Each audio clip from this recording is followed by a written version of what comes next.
नमस्कार साथियों, अपने इस नए वीडियो में हम चर्चा करेंगे रस की। काव्य के रस कक्षा 12वीं के छात्रों के लिए उपयोगी हैं और विभिन्न प्रतियोगी परीक्षाओं के लिए भी उपयोगी हैं। प्रत्येक काव्य शास्त्र के विद्यार्थी को रसों की जानकारी होनी चाहिए।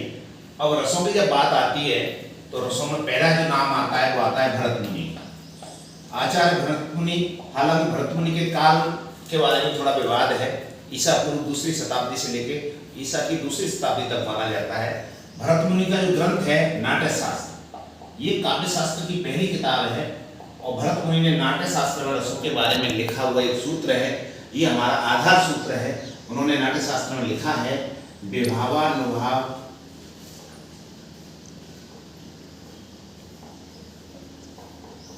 व्यभिचारे संयोगा रसनिष्पत्ति। भरत मुनि ने कहा विभाव, अनुभाव और व्याभिचारी भाव के संयोग से रस की निष्पत्ति होती है। तो हमें भरत मुनि के सूत्र में रस के अवयव दिखाई दे रहे हैं। अवयव का मतलब है अंग। तो रस के कितने अवयव हैं? तो रस के अवयव होते हैं 4। पहला अवयव है विभाव, दूसरा है अनुभव, तीसरा है व्यभिचारी भाव और व्यभिचारी भाव को चाहें तो संचारी भाव कह सकते हैं, और चौथा जो इसमें उल्लेख नहीं है वो है स्थायी भाव। भरत मुनि के सूत्र की माने तो इसका मतलब है विभाव, अनुभाव और व्यभिचारी भाव के संयोग से रस की निष्पत्ति होती है। इसको परवर्ती लोग ये मानते हैं कि विभाव, अनुभाव और संचारी भाव से स्थायी भाव पुष्ट होता है और स्थायी भाव रस रूप में बदल जाता है। अब बात आ रही है कि विभाव क्या है? तो रस निष्पत्ति के कारण को विभाव कहते हैं, रस निष्पत्ति का कारण। अनुभाव क्या है? अनुभाव है जो भाव के बाद आए, जिससे ये पता लग जाए कि मेरे मन में कौन सा भाव जगा है। तो रस के बाद आते हैं, अनुमान पीछे, वो अनुभाव है। संचारी का मतलब है वे भाव जो चलते रहते हैं, संचरण करते रहते हैं। तो ऐसे व्यभिचारी भावों को संचरण करने वाले भाव हैं। ये इनकी बात पानी के बुदबुदे के समान बताया गया है। पानी के बुदबुदे के समान ये उठते हैं और विलीन हो जाते हैं। स्थायी भाव है जो चित्त में सदैव विद्यमान रहता है, वासना रूप में चित्त में सदैव विद्यमान, इसको कोई विरोधी भाव दबा नहीं सकता। तो ये चारों भाव हैं। अब देखिए, विभाव की बात करें तो भरत मुनि ने नाट्य शास्त्र में 2 ही विभाव बताए। 2 विभाव कौन कौन से बताए उन्होंने? एक बताया उन्होंने आलम्बन विभाव और एक बताया उद्दीपन विभाव। रस का आलम्बन कहाँ है, इसके भी उन्होंने 2 बात की। एक तो आश्रय आलम्बन होता है और एक विषय आलम्बन होता है।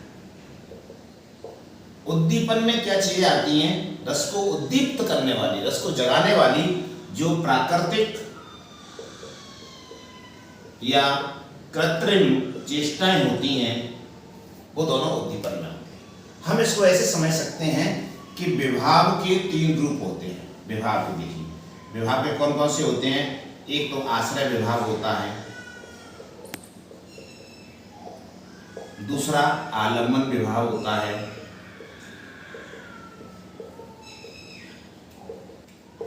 और तीसरा उद्दीपन विभाव। जिसके हृदय में प्रेम या रस जागृत हो,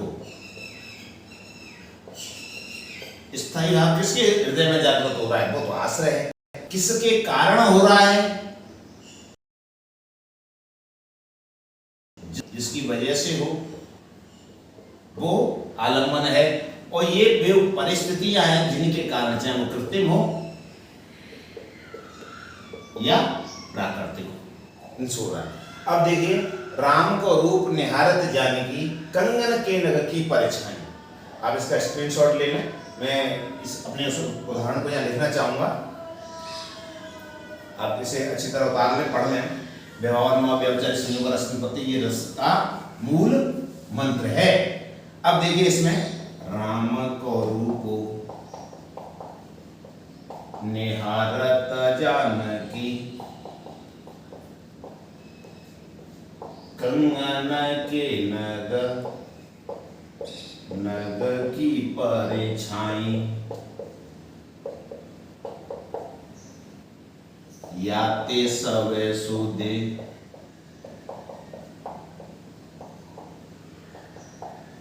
भूले गई, करटे करही पलटारते नाही। राम के रूप को देखते हुए सीता जी के मन में जो भाव जागृत हुआ है वो भाव है रति। अब देखिए, अब हम इसमें देखेंगे कि इसमें कौन कौन से विभाव हैं। तो यहाँ किसके मन में ये भाव जगा है? जिसके मन में जगा है पहले वो है आश्रय विभाव। तो आश्रय विभाव में आई जानकी या सीता। किसकी वजह से हुआ? तो राम के रूप की वजह से। तो यहाँ आलम्बन हो गए राम, आलम्बन विभाव हो जाएंगे यहाँ राम। उद्दीपन क्या है? देखिए उद्दीपन एक नहीं होता, उद्दीपन बहुत हो सकते हैं। तो ये क्या है? विवाह का अवसर है, विवाह मंडप। तो विवाह मंडप भी उद्दीपन है। फिर कंगन में राम का चित्र या राम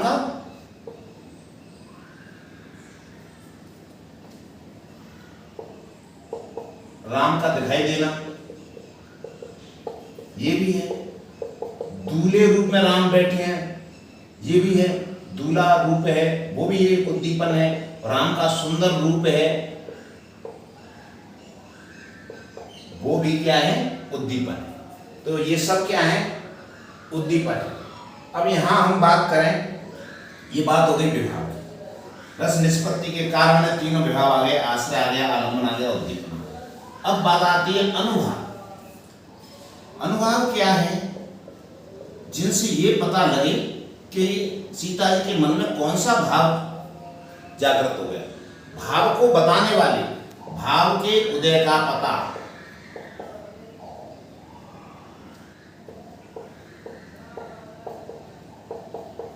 अनुभावों से चलता है। ये अनुभाव भरत मुनि ने 3 प्रकार के बताए। भरत मुनि ने 3 प्रकार के कौन कौन से अनुभव बताए? उन्होंने अनुभव बताए कायिक, वाचिक और सात्विक। हालांकि बाद के परवर्ती जो लक्षणकार हैं वो इनको 4 भागों में बांट सकते हैं। भरत मुनि के अनुसार 3 है, वैसे कायिक, वाचिक, आहार्य और ज्योतियां, और चौथा है सात्विक। भरत मुनि ने 8 सात्विक अनुभव बताए। देखो कायिक किसे कहते हैं? इससे आश्रय की शारीरिक चेष्टाएं, शारीरिक चेष्टा क्या होती हैं, शारीरिक अनुभव क्या होते हैं, आप इनको समझ सकते हैं। जैसे हाथ इशारा या आंखों का चलाना, तो ये सब क्या है? कायिक। जो शरीर के अंग हैं, गुस्से में आके भुजाएं फेंकना या किसी चीज को उठाना, जोर जोर से चलना, ये सब कायिक है। वाचिक क्या है? वाणी से। वाणी से कहता है कोई तेज तेज बोलने लगता है जोर जोर से, तो कहते हैं सब गुस्सा।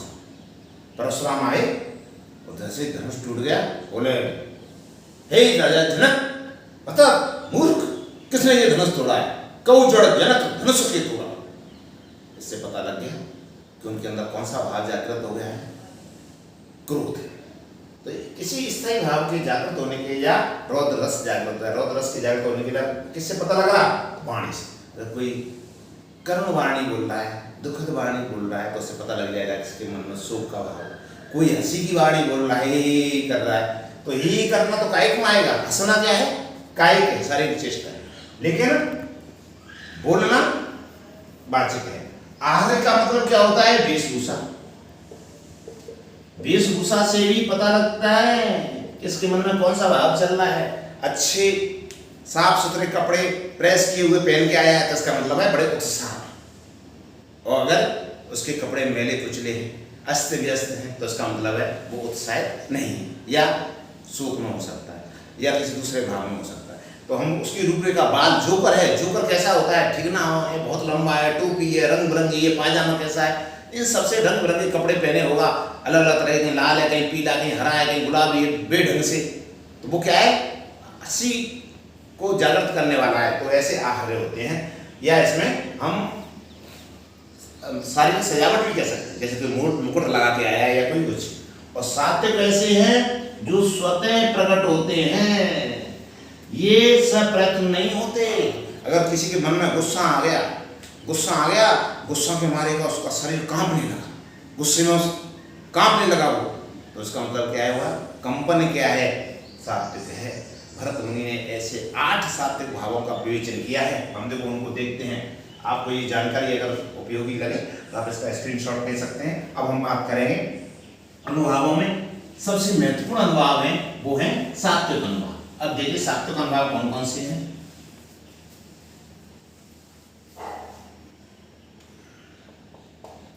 वैवर्ण, वैवर्ण का मतलब है पीला पड़ना, कई जगह इसको बेपथु भी कहा गया। अगर वो डर के मारे पीला पड़ गया, चेहरा उतर जाना, पीला पड़ना, वैवर्ण का अर्थ है पीला पड़ना। दूसरा है कंपन, वैवर्ण का अर्थ होता है पीला पड़ना, और कंपन कांपना, कांपना को बेपथु भी कहते हैं, कांपना। अगर कोई व्यक्ति कांप रहा है तो उसका सात्विक अनुभाव है।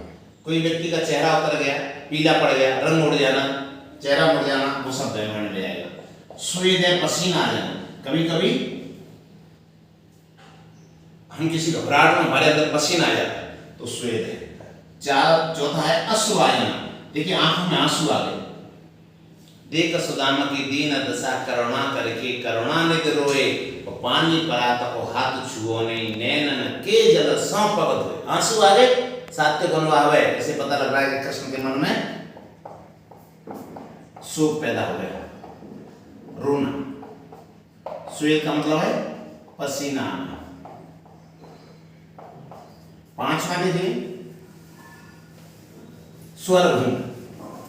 स्वरभंग का मतलब है जवान लड़खड़ा जाना या आवाज शीत। तो यहां क्या होगा, आवाज ना निकलना या लड़खड़ा जाना। छठवां है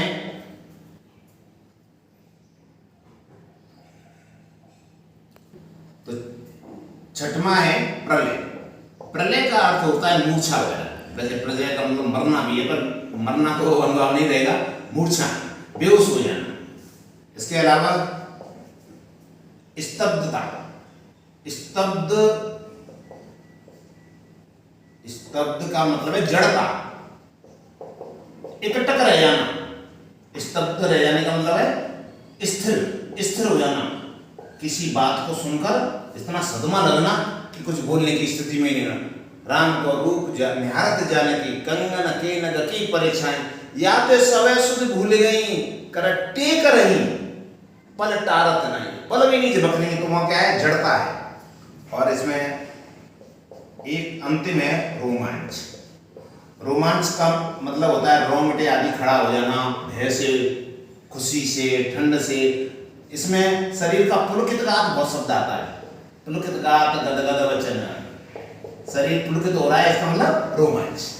तो ये 8 अनुभाव हैं, और इन अनुभावों से ये पता चलता है कि आश्रय के मन में कौन सा भाव जागृत हो गया है। अब देखिए, अब विभाव हो गया, अनुभाव हो गया, तीसरी बात आती है संचार। लेकिन इनको आप, ये भी बहुत महत्वपूर्ण है कि उदाहरण पूछे जा सकते हैं और आपको पहचानना आना चाहिए कि कौन सा अनुभाव है। तीसरी बात है संचार। संचारी को व्यभिचारी भाव भी कहा गया है, क्योंकि इनका कोई स्थिर धर्म नहीं होता। व्यभिचारी या संचारी, ये पानी के बुदबुदे के समान होते हैं, चलते ही रहते हैं मन में, कभी एक आया, कभी दूसरा आया, तीसरा आया। इनका काम केवल स्थायी भाव को पुष्ट करना है, स्थायी भाव को जगाना है, ये अपने आप में कोई नहीं है। पर फिर भी काव्य शास्त्र में भरत मुनि ने 33 संचारियों का जिक्र किया, 33 संचारी भाव माने। देखिए भरत मुनि के नाट्य शास्त्र में कितने भावों का जिक्र किया, ये एक प्रश्न है। भरत मुनि ने अपने नाट्य शास्त्र में 49 भावों का जिक्र किया, 49। इसमें से देखिए 33 तो हैं संचार या पढ़ चुके, और 8 हैं सात्विक अनुभाव, अब या पढ़ चुके। अब 8 बचेंगे स्थायी भाव जो रस बनेंगे। तो इस प्रकार आप जान लें कि भरत मुनि के भरत मुनि के नाट्य शास्त्र में कुल 49 भावों का उल्लेख है, जिसमें से 33 संचारी हैं। इन संचारी भाव संचरण करते रहते हैं। ये हर्ष है, विषाद है, आवेग है, जड़ता है, स्मृति है, अपस्मृति है, भूलना। हर्ष है, विषाद है, आवेग है, जड़ता है, स्मृति है, अपस्मार है, असूया है, अवहितता है, मरण है।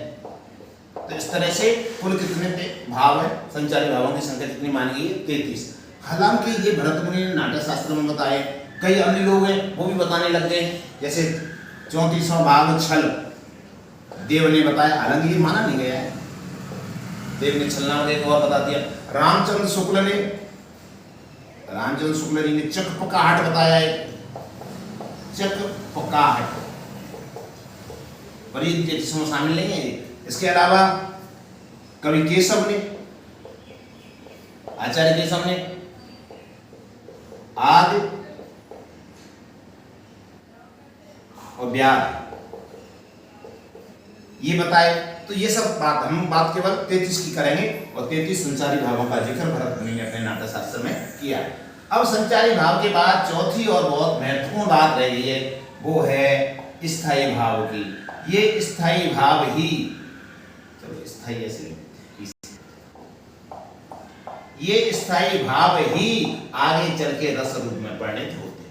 यहाँ हमें ये जानना जरूरी है कि भरत मुनि नाट्य शास्त्र में 8 स्थायी भाव बताए हैं, इसका संख्या भी कितनी रहेगी वहां? 8। अब देखिए भरत मुनि ने स्थायी भाव भी 2 तरह के कर दिए, एक प्रमुख स्थायी भाव यानी प्रमुख रस, और एक हो जाएंगे गौण रस। गौण रस यानी सहायक रस। 4 रसों को उन्होंने प्रमुख रस में माना है। वो 4 रस कौन कौन से हैं? श्रृंगार है, वीर है, विवत्स है और रौद्र। ये 4 प्रधान रस हैं। श्रृंगार का स्थायी भाव क्या है? रति है। वीर का स्थायी भाव क्या है? उत्साह है। विवत्स का स्थायी भाव जुगुप्सा है। ये स्थायी भाव भी पता होना चाहिए। और रौद्र का स्थायी भाव क्रोध। अब इनके सहायक रस गौण रस कौन से हैं? तो आप देखिए, श्रृंगार से हास्य रस की उत्पत्ति हुई है, तो ये 5वां नंबर आ जाएगा हास्य, और इसका स्थायी भाव हो जाएगा हास्य। वीर से अद्भुत रस की उत्पत्ति हुई है, तो ये सहायक रस है अद्भुत, और इसका हो जाएगा आश्चर्य, स्थायी भाव।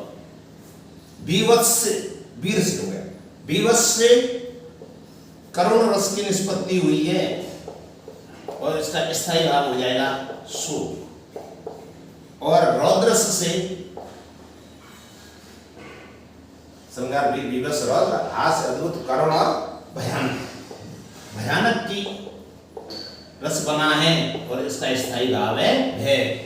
भरत मुनि ने 8 रस कौन से बताए आपको पता होना चाहिए, और 4 प्रमुख कौन से हैं? तो श्रृंगार है, वीर है, विवत्स है और रौद्र। ये 4 प्रधान रस हैं, और हास्य है, अद्भुत है, करुण है और भयानक है, ये सहायक रस है। अब देखिए 9वां रस कौन सा है? तो शांत रस को अभिनव गुप्त ने कहा है कि शांत 9वां रस।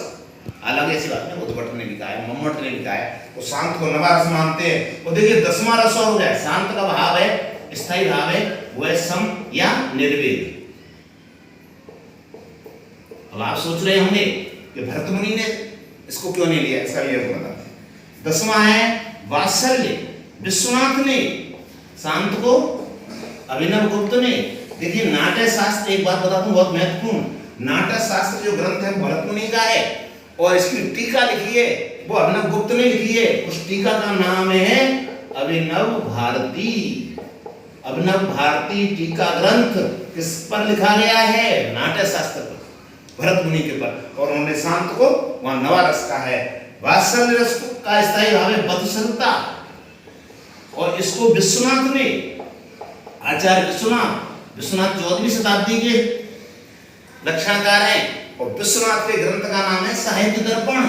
हम रस के बारे में, रस के स्वरूप के बारे में अगर जब भी पढ़ेंगे तब हम साहित्य दर्पण का सहारा जरूर लेंगे कि रस क्या है, रस ब्रह्मानंद सहोदर है कि रस लोकोत्तर चमत्कार प्राण है कि रस स्वप्रकाशानंद है कि रस चिन्मयानंद है। ये सब हम विश्वनाथ ने बताया साहित्य दर्पण। उन्हीं विश्वनाथ ने वात्सल्य को बाद 10वां रस स्वीकार किया। इसके अलावा भी रस चलता है, भक्ति रस। रूप गोस्वामी ने एक नया रस जोड़ दिया, आस्था नाम स्थायी भाव लेके। लेकिन कोई बात नहीं, रसों की अभी मान्य संख्या कितनी है? 10। भरत मुनि के यहाँ कितनी है? 8। अब देखिए भरत मुनि ने 2 रस क्यों छोड़ दिए, अब इसकी बात करते हैं। तो देखो रसराज है श्रृंगार और श्रृंगार का स्थायी भाव है रति। तो भरत मुनि ने रति 3 प्रकार की मानी। एक तो मानी उन्होंने दाम्पत्य विषय रति, पति पत्नी भाव है जिसमें दाम्पत्य विषय। दूसरा है देव विषय रति, ईश्वर के प्रति रति है। और तीसरी है संतान विषय रति। अब वास्तव में तुम जो कह रहे थे 10 रस कैसे कर दिए, वो ऐसे कर दिए कि भरत मुनि ने तो ये सारे श्रृंगार में शामिल कर दिए तीनों। अब ये हम मान रहे हैं खाली श्रृंगार में है, श्रृंगार रस हमने यहाँ तक सीमित कर दिया, इसकी सीमा बांध दी दाम्पत्य विषय में। देव विषय रति को हम शांत रस में लें और संतान विषय रति को वात्सल्य में। रसों का ये प्रारंभ ज्ञान होना चाहिए। भरत मुनि के सूत्र में विभाव क्या है, अनुभाव क्या है, संचारी क्या है, स्थायी भाव क्या है और 49 भाव कौन कौन से हैं। इसमें 33 संचारी और इसमें 8 सात्विक और 8 स्थायी भाव कौन कौन से हैं। इस प्रकार से ये हम 10 रसों के बारे में आपको यहाँ, अब हम आगे बताएंगे कि रसों की व्याख्या किसने की। हम यहाँ भरत मुनि ने तो बहुत गोल गोल में छोड़ दिया। भरत मुनि छोड़ दिया विभाव, अनुभाव और व्यभिचारिक भाव के संयोग से रस की निष्पत्ति। और संयोग क्या है और निष्पत्ति क्या है, इसको हम अगले वीडियो में आपको बताएंगे, फिर उसकी व्याख्या करेंगे। और ये 4 व्याख्याकार हुए हैं, उन चारों की चर्चा हम अगले वीडियो में करेंगे। अगर आपको ये अच्छा लगता है तो आप इसे लाइक जरूर करें और इस हमारे चैनल को नवकार ऑनलाइन क्लास है, ये निःशुल्क चैनल आपके तक चला गया है। प्रतियोगी परीक्षाओं के अलावा 12वीं के बच्चे भी इसको अच्छी तरह देखें, क्योंकि स्नातक स्तर के लिए आपका पूरा प्लेटफॉर्म यहाँ से तैयार होता है। आप इन विषयों को अच्छी तरह पढ़ें और देखें और अपनी आवश्यकता के अनुसार कमेंट्स जरूर करें। धन्यवाद।